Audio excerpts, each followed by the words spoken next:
പീലി നീർത്തുന്ന കാലം.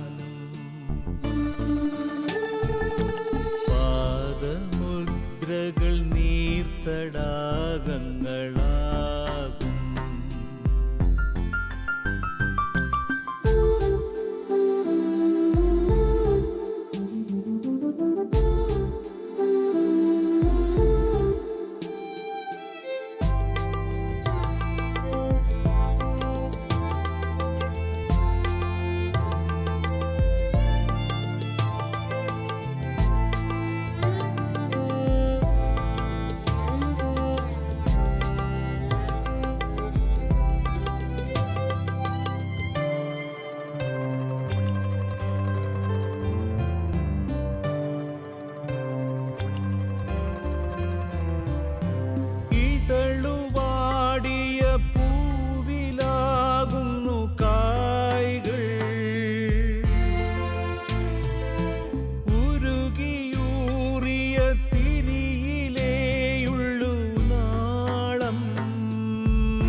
പൂർവം നമസ്കരിക്കണം ത്യാഗം ചെയ്തവരെ.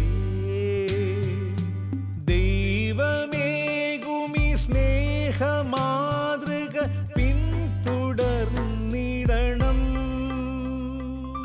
സുഭഗമോർമ്മകൾ പീലി നീർത്തുന്ന കാലം. പാദമുദ്രകൾ നീർത്തടാകങ്ങളാകും.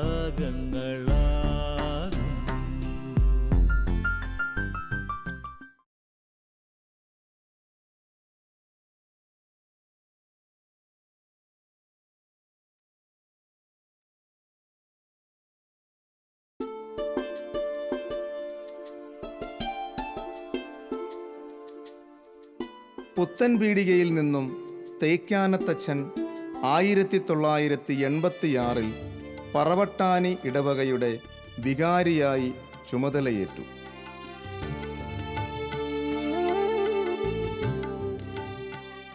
ഇങ്ങനെ ഒരു ജനസമൂഹത്തെ ഒന്നിച്ചു കൊണ്ടുപോകാനും ഉയർത്താനുമായിട്ടുള്ള വലിയ ഒരു ഭാവനാശക്തി അച്ഛനുണ്ടായിരുന്നു.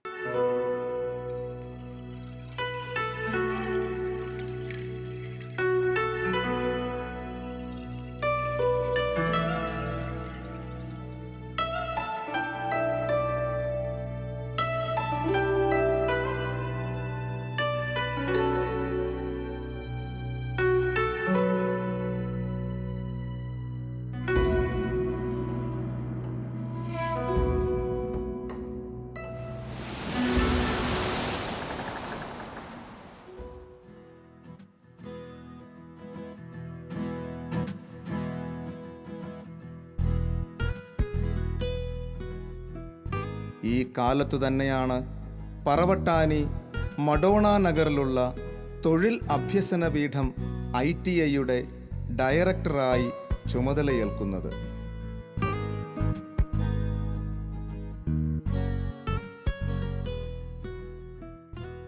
ബഹുമാനപ്പെട്ട ആൻ്റണി തേക്കാനത്തിനെ കുറിച്ച് ഓർക്കുമ്പോൾ തൃശ്ശൂർ അതിരൂപതയിലെ തന്നെ സാങ്കേതിക വിദ്യാഭ്യാസ രംഗത്ത് ഏറ്റവും അധികം പുരോഗതി കൈവരുത്തിയ ഒരു അച്ഛനാണ്. ജ്യോതി എഞ്ചിനീയറിംഗ് കോളേജൊക്കെ അച്ഛൻ്റെ പ്രവർത്തന ഫലമായിട്ട് രൂപം കൊണ്ടതാണെന്ന് നമുക്കൊക്കെ അറിയാം. അതിനു മുൻപ് അച്ഛൻ ആരംഭിച്ച ഒരു പദ്ധതിയാണ് തൊഴിൽ അഭ്യസന പീഠം. 14 വർഷക്കാലം ഈ തൊഴിൽ അഭ്യസന പീഠത്തിൽ അച്ഛൻ പ്രിൻസിപ്പളായും അധ്യാപകനുമായൊക്കെ സേവനം ചെയ്തിട്ടുണ്ട്. ഒരുപക്ഷെ അച്ഛൻ്റെ യൗവനകാലം മുഴുവൻ ഈ സ്ഥാപനത്തിന് വേണ്ടി അച്ഛൻ ചെലവഴിച്ചതാണ്. 14 വർഷക്കാലം ഇതിന് ചുറ്റുപാടുമുള്ള ഇടവകളിൽ വികാരിയായിരുന്നുകൊണ്ട് തന്നെ ഈ സ്ഥാപനത്തെ വളർത്തുവാൻ അച്ഛൻ അത്യധ്വാനം ചെയ്തിട്ടുണ്ട്. അച്ഛൻ്റെ കാലഘട്ടത്തിലാണ് ഈ സ്ഥാപനം ഇത്രയും ഉയർന്ന ഒരു പുരോഗതിയുടെ ഘട്ടത്തിലേക്ക് വളരുന്നത്. കഴിഞ്ഞ 1-2 മാസങ്ങൾക്ക് മുൻപ് ഇവിടെ നിന്ന് പഠിച്ചു പോയ കുറേ പൂർവ്വ വിദ്യാർത്ഥികൾ അവരുടെ സ്മരണകളൊക്കെ അയവിറക്കാനായിട്ട് ഇവിടെ വന്നിരുന്നു. അവരെല്ലാവരും തന്നെ ഉന്നത നിലയിൽ ഇന്ന് ഈ സമൂഹത്തിൽ ജീവിക്കുന്നവരാണ്, വലിയ രംഗങ്ങളിലൊക്കെ ജോലി ചെയ്യുന്നവരാണ്.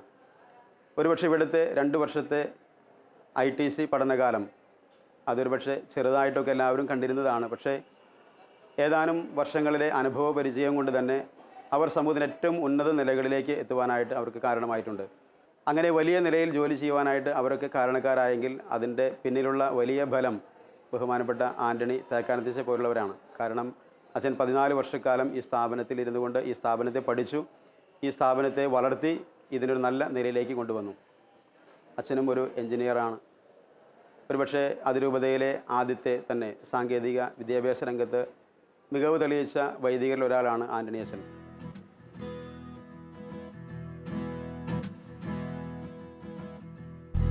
നീണ്ട 14 വർഷത്തെ സേവനത്തിലൂടെ തേക്കാനത്തച്ഛൻ ഈ ITIയുടെ ചരിത്രത്തിലെ നിർണായകമായ ഒട്ടേറെ മാറ്റങ്ങൾക്ക് തുടക്കം കുറിച്ചു.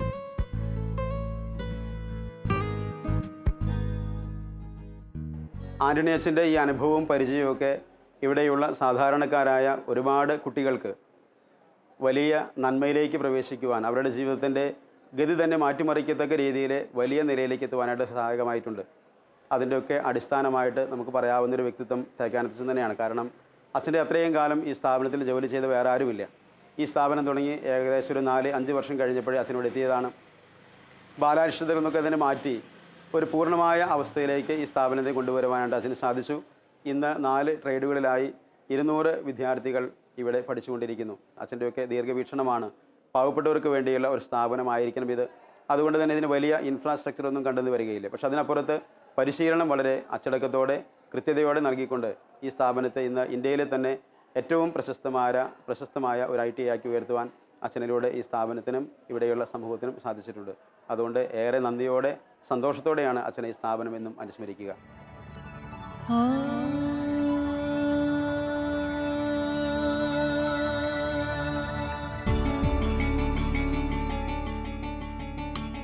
ഏറെ നാളുകൾക്ക് ശേഷം ഈ ക്യാമ്പസിലേക്ക് മടങ്ങി വന്ന തേക്കാനത്തച്ഛൻ തൻ്റെ അനുഭവങ്ങളും സന്തോഷങ്ങളും കുട്ടികളുമായി പങ്കുവയ്ക്കാൻ മറന്നില്ല. അച്ഛൻ്റെ അനുഭവങ്ങൾ കേൾക്കുവാൻ അവരും കാതോർത്തിരുന്നു.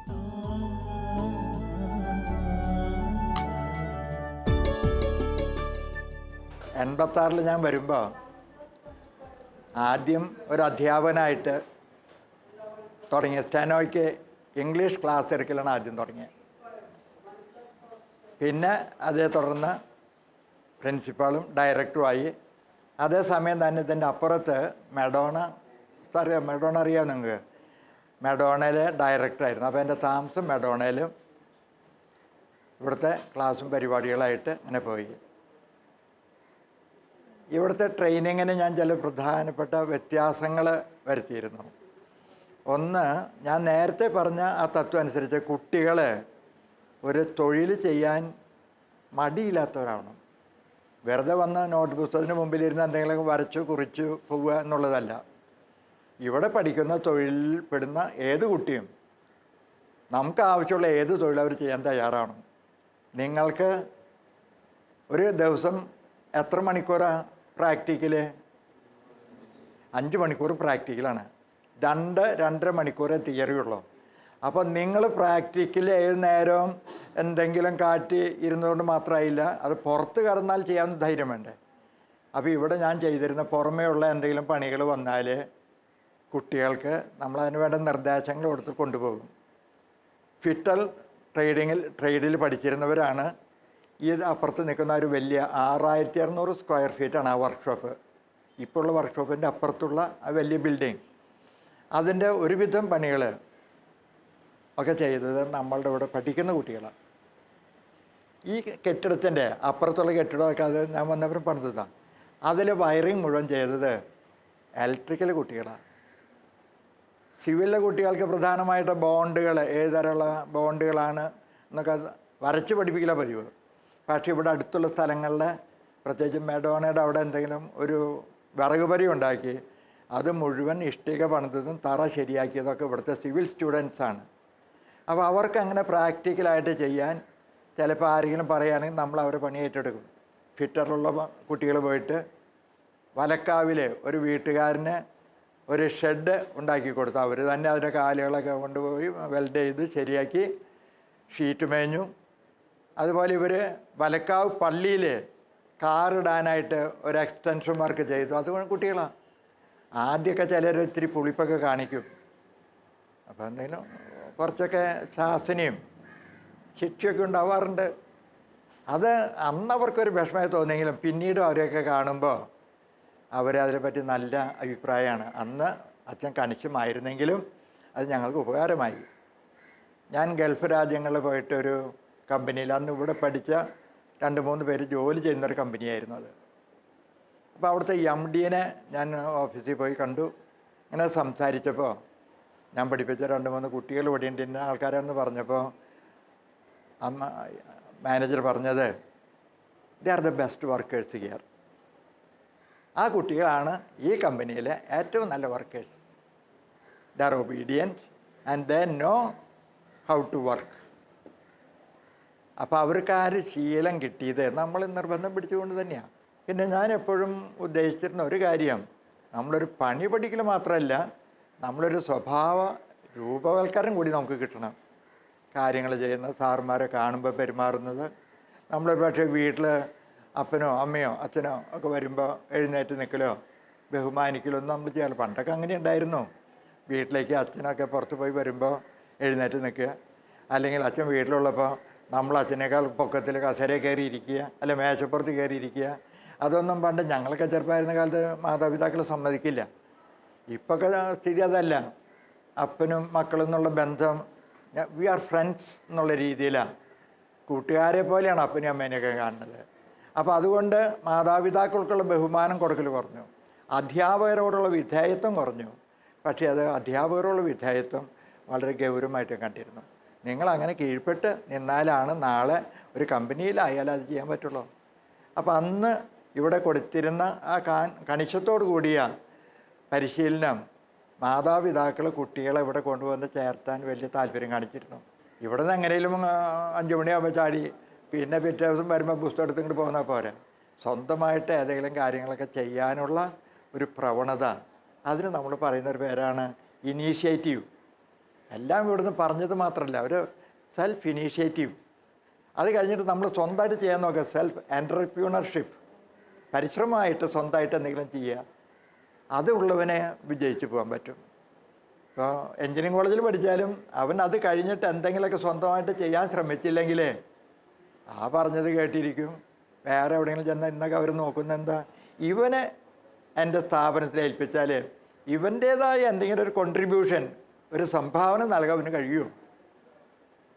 ഒരു പ്രധാനപ്പെട്ട കാര്യമാണ്. അല്ല നമ്മൾ ബെല്ലടിക്കുന്ന നേരത്ത് കയറി പഞ്ച് ചെയ്തു, അത് കഴിഞ്ഞ് ഉടനെ ഇറങ്ങിപ്പോന്നു, പറ്റിയെങ്കിൽ അവർ വലിയ കാർബോർഡ് കൊണ്ടുപോയി ആനം കെട്ടി അത് നിലത്ത് വിരിച്ച് കിടന്ന് ഉറങ്ങി, അങ്ങനെയൊക്കെയുള്ള കമ്പനി വർക്കറായിട്ട് നമ്മൾ തീർന്നിട്ട് കാര്യമില്ല. പലപ്പോഴും തൊഴിൽ സ്ഥാപനങ്ങൾ അടച്ചുപൂട്ടേണ്ടി വരുന്നത് അതുകൊണ്ടാണ്. ഞാനിവിടെ ഉള്ളപ്പോൾ ഒരു അനുഭവമുണ്ട്. നമ്മുടെ ഇവിടെ ഫിറ്ററിൽ പഠിച്ച് പാസ്സായ ഒരു വിദ്യാർത്ഥി, ട്രാൻസ്പോർട്ടിൽ അവനൊരു ജോലി കിട്ടി. ജോലി കിട്ടിയത് ഗ്രീസറായിട്ടാണ്. പകല് സർവീസ് നടത്തുന്ന ബസ്സുകൾ വരുമ്പോൾ രാത്രി വണ്ടി കഴുകണം എന്നാണ് വെപ്പ്. ട്രാൻസ്പോർട്ടിൻ്റെ നയം അനുസരിച്ച് കഴുകി കൊണ്ടുവന്നിട്ടാൽ ഗ്രീസ് അടിക്കണം. അപ്പോൾ നമ്മളുടെ പയ്യൻ ആ ജോലി കിട്ടിയപ്പോൾ വലിയ കാര്യമായിട്ട് ഗ്രീസ് കൈകൊണ്ട് അടിക്കണമല്ലോ, പമ്പ് ചെയ്ത്. അപ്പോൾ അതിന് മുമ്പ് അവിടെ ജോലി ചെയ്തിരുന്നവനും, അപ്പോൾ ജോലിയുള്ളവനെ ഒരുത്തം വന്നിട്ട് പറഞ്ഞിട്ട്, നീ ഇത്ര കഷ്ടപ്പെട്ടേ ഈ വകപോലെ പണിയൊന്നും ചെയ്യണ്ട, നീ ഒരു കാര്യം ചെയ്താൽ മതി, നീ ആ വിരലുമ്പോൾ ഇത്തിരി ഗ്രീസ് എടുത്തിട്ട് എല്ലാ നിപ്പിളുമ്മലും പതുക്കൊന്ന് തുടയ്ക്കുക, എന്നിട്ട് നീ കിടന്നുറങ്ങിക്കോ. അതാണ് നമ്മുടെ തൊഴിൽ സംസ്കാരം. അപ്പം എനിക്ക് നിങ്ങളോട് പറയാനുള്ളത്, നിങ്ങളൊരു ജോലി സ്ഥാപനത്തിൽ നിന്നിട്ട് അത് അവസാനിപ്പിക്കാനുള്ളവരായിരിക്കരുത്, അതിനെ വളർത്തുന്നവരായിരിക്കണം. അതിന് നമ്മൾ ശ്രമിച്ചാലേ നമ്മുടെ നാട് പുരോഗമിക്കൂ. അപ്പോൾ നിങ്ങൾക്കൊക്കെ പ്രത്യേകം നന്ദി. നിങ്ങളെ വന്ന് കാണാനൊരു അവസരം കിട്ടി, നിങ്ങളോട് സംസാരിക്കാൻ ഒരു അവസരം ഉണ്ടായി. അതിനകത്ത് നൽകിയ നമ്മുടെ ബഹുമാനോടും മാനേജർ അച്ഛനോടും പ്രിൻസിപ്പൾ പോൾ സാറിനോടൊക്കെ മറ്റ് സ്റ്റാഫിനോടൊക്കെ എനിക്ക് പ്രത്യേകം നന്ദിയുണ്ട്. വീണ്ടും കാണാൻ ഇടയാവും.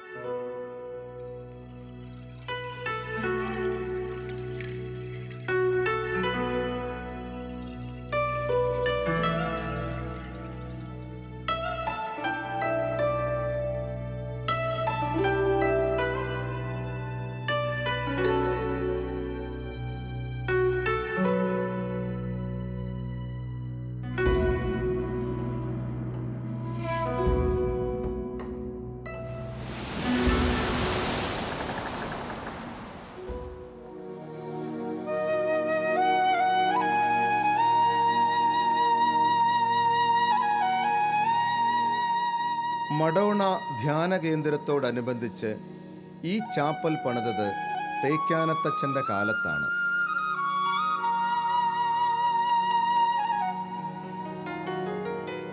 ഇന്ന് മഡോണ നഗർ സെയിൻറ് മേരീസ് സെമിനാരിയുടെ ഭാഗമാണ് ഈ ചാപ്പൽ.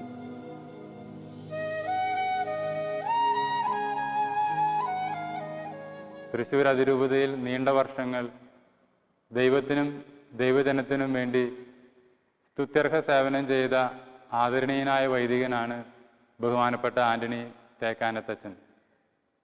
അദ്ദേഹത്തിൻ്റെ കൂടെ എൻ്റെ പൗരോഹിത്യ ജീവിതത്തിൻ്റെ ആദ്യ ദിനങ്ങൾ പരിശീലനം സിദ്ധിക്കാനായത് വലിയ അനുഗ്രഹമായിട്ട് ഞാൻ കരുതുന്നു.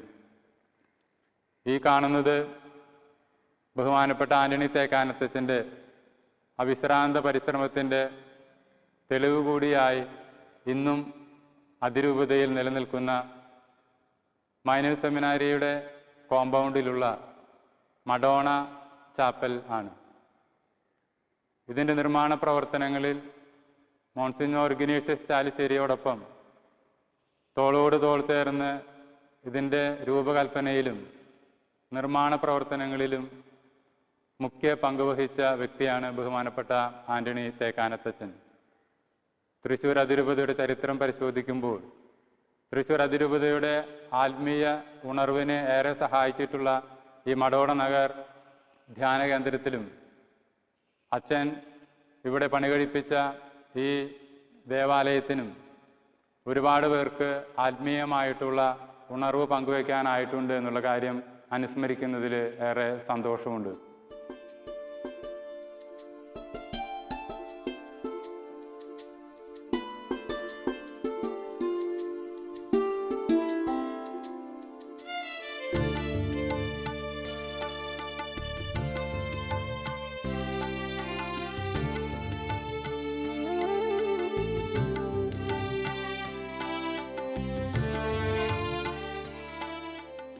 വളരെയേറെ കരുതലോടും ലാളിത്യമാർന്ന ശൈലിയോടും കൂടെയാണ് അച്ഛൻ്റെ എല്ലാ നിർമ്മാണ പ്രവർത്തനങ്ങളും അച്ഛൻ നിർവഹിക്കാറ്. ഏവർക്കും പ്രാപ്യമായ രീതിയിൽ ഏത് നിർമ്മാണ പ്രവർത്തനങ്ങളും ആസൂത്രണം ചെയ്യാനും വൈദഗ്ധ്യത്തോടെ പൂർത്തീകരിക്കാനും അച്ഛൻ ഏറെ ശ്രമിച്ചിട്ടുണ്ട്. ഏറെ വർഷങ്ങൾ കഴിഞ്ഞാലും അച്ഛൻ്റെ സ്തുത്യർഹമായ സേവനങ്ങൾ അതിരൂപതയുടെ പിൻതലമുറക്കാർ നന്ദിയോടുകൂടെ ഓർക്കും. അച്ഛൻ്റെ വിശ്രമ ജീവിതം മുന്നോട്ട് പോകുന്ന ഈ അവസരത്തിൽ ഏറെ ആദരവോടുകൂടെ അച്ഛൻ അതിരൂപതയ്ക്ക് വേണ്ടി ചെയ്ത, പ്രത്യേകിച്ച് ഈ മഡോണ നഗർ ധ്യാന കേന്ദ്രത്തിന് വേണ്ടി ചെയ്ത ശുശ്രൂഷകളെ നന്ദിയോടുകൂടെ ഓർക്കുന്നു. ഇന്നും ഈ പരിസരത്ത് പുതുതായി പണികഴിപ്പിച്ച മൈനർ സെമിനാരിയിലെ വൈദിക വിദ്യാർത്ഥികൾ ഈ ചാപ്പൽ തങ്ങളുടെ പ്രത്യേകമായ പ്രാർത്ഥന അനുഭവത്തിന് വേണ്ടി ഏറെ താല്പര്യപൂർവ്വം വിനിയോഗിക്കുന്നു.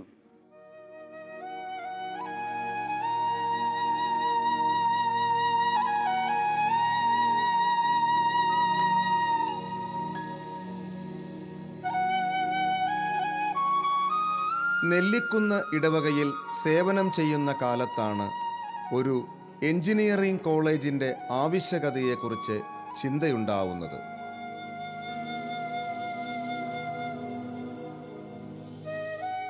താമസം വിന തൂങ്കുഴി പിതാവുമായി കൂടിയാലോചിച്ച് തീരുമാനമെടുത്തു.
നേടാതാരും മടങ്ങുകയില്ല.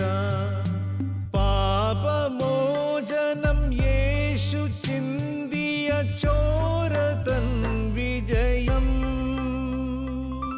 സുഭഗമോർമകൾ പീലി നീർത്തുന്ന കാലം. പാദമുദ്രകൾ നീർത്തടാകങ്ങളാകും.